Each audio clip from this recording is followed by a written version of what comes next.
भंडारा जिल्ह्याच्या तुमसरचे आमदार राजू कारेमोरे यांनी नगर परिषदेच्या मुख्याधिकाऱ्यांना फोन करून चक्क धमकावलं। नगर परिषदेकडून जाहीर सभेसाठी योग्य नियोजन झाले नसल्याचा आरोप करत बघून घेण्याची भाषा केली।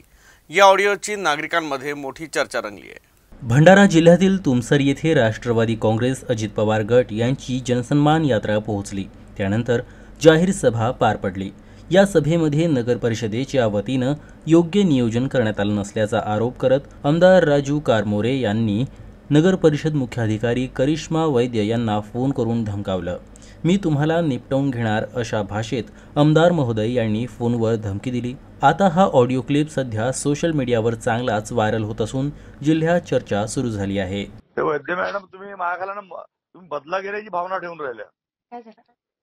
बदला घेण्याची भावना ठेवून राहिल्या म्हणतो। नाही, विषय काय झालेला आहे? नाही, बदला घेण्याची पुरे आपला आमच्या कामाच्या सत्यानाश करून राहिल्या तुम्ही। काय विषय झाला? तुमच्या एखाद्या कर्मचाऱ्याला सहकार्य केलं का? दिवसभर तिथे ग्राउंडवर अरे कोण हरामखोर आहे साला? कोण आहे? माझ्यासमोर पाठवा, मी पटांगणावर दिवसभर आहो। एक तरी कर्मचारी भेटला का सांगा ना। रामटेके म्हणून होते, खूप महागात पडेल तुम्हाला, खूप महागात पडेल।